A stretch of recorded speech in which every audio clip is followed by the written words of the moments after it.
Informasi iklim dasarian Provinsi Jawa Tengah, update 20 November 2020. Monitoring hari tanpa hujan dasarian 2 November 2020. Sebagian besar wilayah Jawa Tengah mengalami hujan pada akhir dasarian 2 November 2020.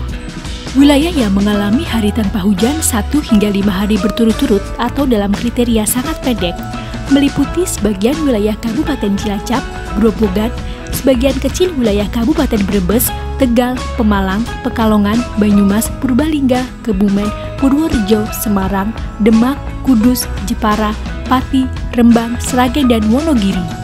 Wilayah yang mengalami hari tanpa hujan 6 hingga 10 hari berturut-turut atau kriteria pendek meliputi sebagian kecil wilayah Kabupaten Grobogan.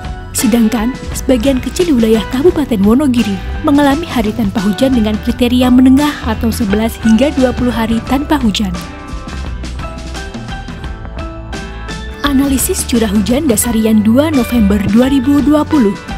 Curah hujan pada dasarian 2 bulan November 2020, sebagian besar wilayah Jawa Tengah termasuk dalam kriteria menengah atau 51 hingga 150 mm per dasarian.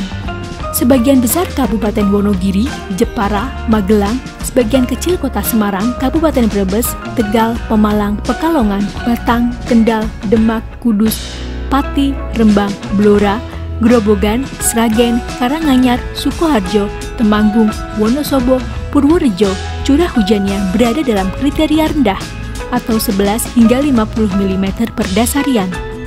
Sedangkan Kabupaten Cilacap, Banyumas, Purbalingga, sebagian kecil Kota Semarang, Kabupaten Brebes, Tegal, Pemalang, Pekalongan, Kebumen, Temanggung, Wonosobo, Banjarnegara, Batang, Kendal, Demak, Pati, Rembang, Sragen, Sukoharjo, dan Klaten mengalami curah hujan dengan kriteria tinggi 151 hingga 300 mm hingga sangat tinggi atau lebih dari 300 mm.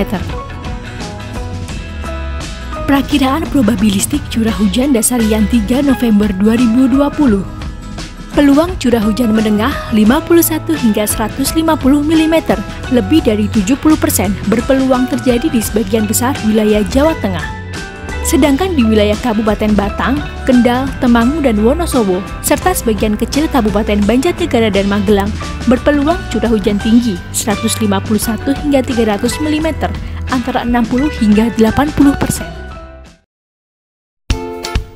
Sebagian besar wilayah Jawa Tengah telah memasuki awal musim hujan. Untuk itu diharapkan tetap waspada terjadinya potensi hujan lebat dan cuaca ekstrim yang berdampak pada bencana hidrometeorologi seperti banjir dan tanah longsor. Cari tahu dan pahami update informasi cuaca dan iklim di media massa ataupun media sosial BMKG Jawa Tengah.